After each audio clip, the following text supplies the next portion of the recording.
Assalamualaikum dan salam sejahtera. Apa khabar semua murid? Diharap semuanya sihat sejahtera dan bersedia untuk PTPR pada hari ini. Untuk makluman, saya Cikgu Hamizah binti Ismail masih lagi mengajar murid-murid semua. Terutamanya kelas 6 Baiduri dan juga 6 Topaz. Bagi tahun 2021 ni, seperti biasa, buku sains yang diperlukan 2 buah buku panjang. Yang pertama untuk nota sains, yang kedua untuk latihan sains, dan juga buku teks sains tahun 6. Kemahiran saintifik. Kita teruskan dengan pembelajaran iaitu kemahiran saintifik. Kemahiran saintifik merupakan kemahiran yang diamalkan semasa kita jalankan eksperimen atau penyiasatan.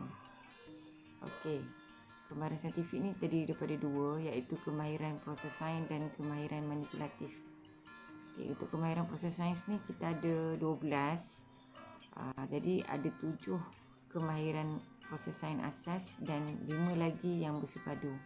Jadi untuk hari ni kita akan belajar 7 kemahiran asas dahulu. Kemahiran proses sains yang pertama iaitu memerhati, iaitu gunakan deria penglihatan, mendengar, rasa, bau atau sentuhan untuk mengumpul maklumat tentang satu objek atau fenomena. 5 deria yang ada pada kita, pada manusia. Yang kedua, mengelas, iaitu asing mengumpul maklumat tentang satu objek ataupun fenomena. Nanti cikgu akan terangkan lagi dengan lebih jelas ya. Jadi cikgu baca dahulu maksudnya. Mengukur dan menggunakan nombor iaitu membuat pemerhatian secara kuantitatif, dan menggunakan nombor mesti ada alat piawai atau alat yang diseragamkan. Membuat inference, membuat kesimpulan awal yang munasabah berdasarkan pemerhatian yang mungkin benar ataupun tidak benar untuk menerangkan sesuatu peristiwa atau pemerhatian. Seterusnya, KPS meramal, iaitu membuat jangkaan tentang sesuatu peristiwa yang berdasarkan pemerhatian atau pengalaman lalu atau berdasarkan data. Seterusnya, KPS berkomunikasi, menerima, memilih, menyusun dan mempersembahkan suatu maklumat atau idea dalam bentuk tulisan, lisan, jadual, graf, rajah ataupun model. Dan yang terakhir ialah menggunakan perhubungan ruang dan masa. KPS ini memerihalkan perubahan seperti lokasi, arah, bentuk, saiz, isi padu, berat dan jisim mengikut masa.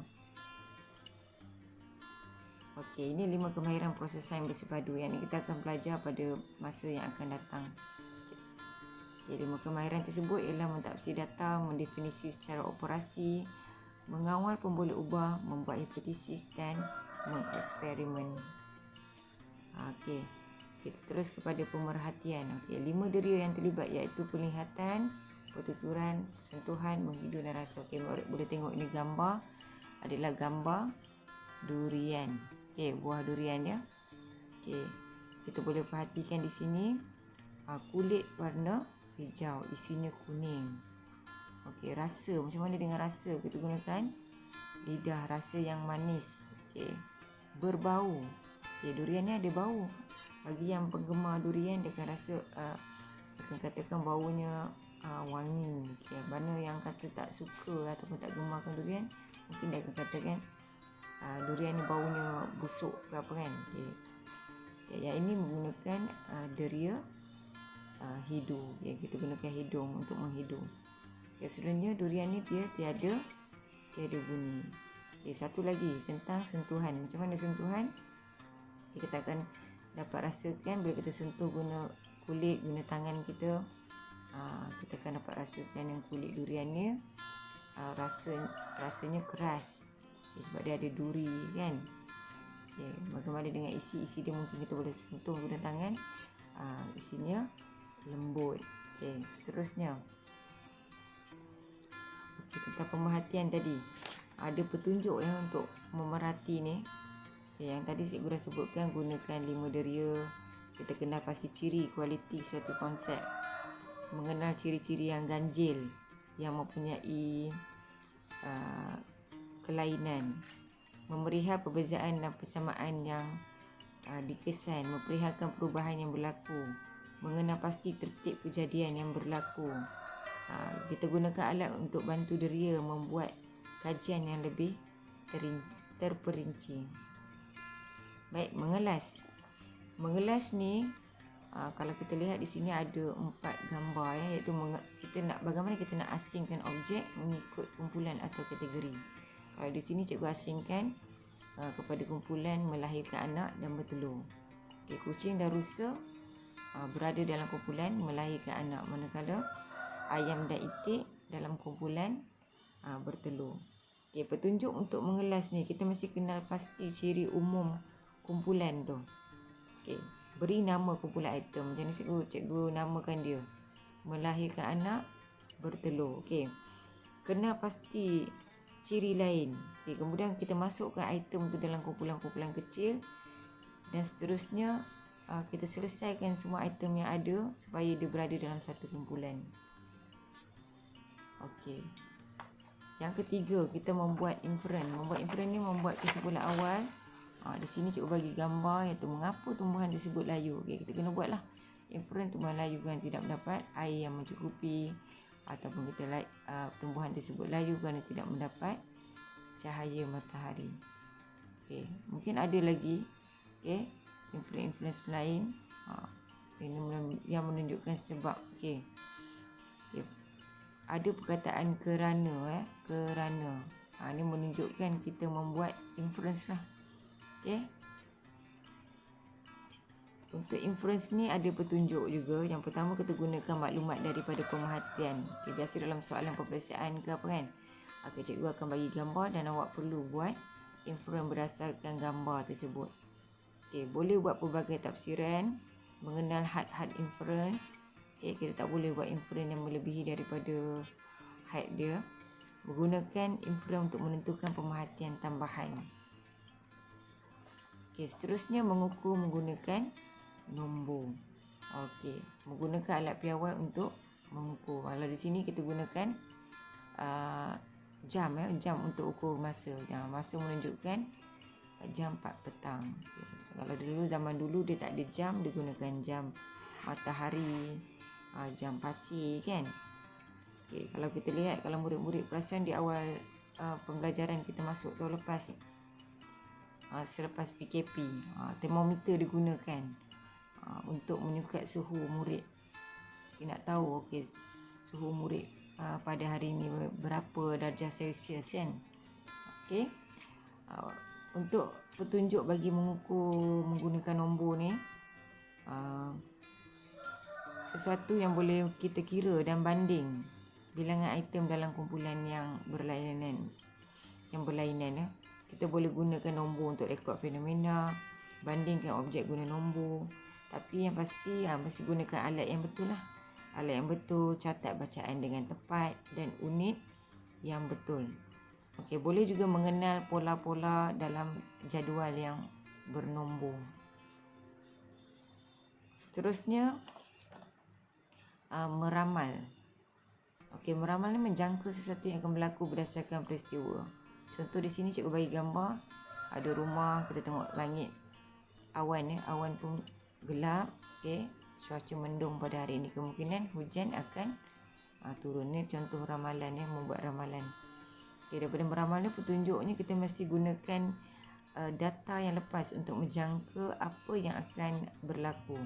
Gunakan pola sebagai bukti membuat satu jangkaan, menentukan hasil. Daripada pola tadi, kita boleh buat ekstrapolasi data untuk situasi yang baru. Okey, bezakan ramalan dan juga tegaan. Ini ramalan, dia mesti ada berdasarkan sesuatu pola atau peristiwa. Kalau macam teka tu, dia tak ada berdasarkan peristiwa ataupun pola yang sebelum ni.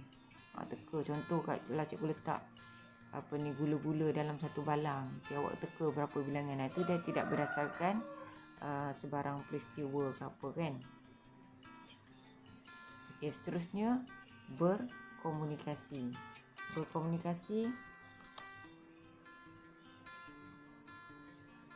Okey, merekod maklumat atau mempersembahkan data. Ni kita tahu kan, pindahkan maklumat apa semua. Okey, dalam bentuk yang berlainan. Tengok contoh di sini cikgu ada sertakan jadual taburan kes COVID-19 mengikut daerah di negeri Perak. Ini adalah untuk memudahkan orang untuk melihat data. Di sebelah tu pula ada gambaran tentang data dalam bentuk carta palang dan juga carta file. Okey, untuk petunjuk menggunakan petunjuk berkomunikasi ni, kita kena pasti ciri umum kumpulan item, bercakap, mendengar, menulis, jelaskan idea kepada rakan tu boleh dikira sebagai berkomunikasi. Okey, tapi untuk sains ni dia lebih lagi lah, kita merekod maklumat daripada kajian, meneliti maklumat yang hendak disampaikan, menyediakan bahan yang diperlukan, nak sembahkan dalam bentuk apa kan, dalam bentuk graf ke, jadual ke, data ke kan. Okey, seterusnya menentukan sasaran yang terima maklumat. Kalau sasaran kita kanak-kanak, mestilah data yang disampaikan dalam bentuk yang mungkin berwarna-warni yang dapat menarik perhatian kan. Okey, seterusnya KPS menggunakan perhubungan ruang dan masa, iaitu memerihalkan perubahan seperti lokasi, arah, bentuk, saiz, isi padu, berat, jisim mengikut masa.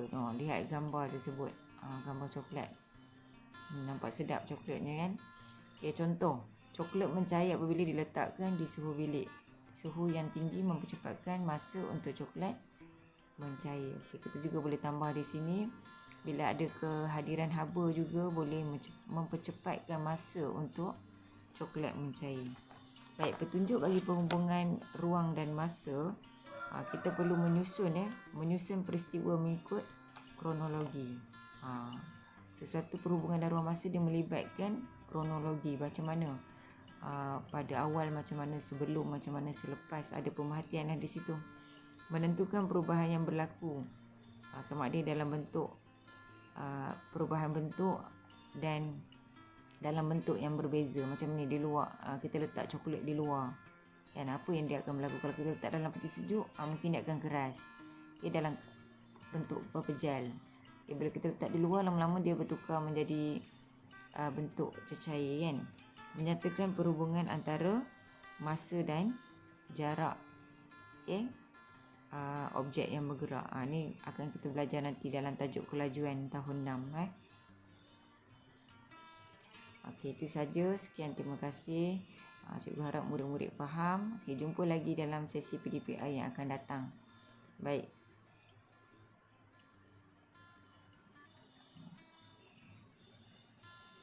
Okey, stay home, stay safe.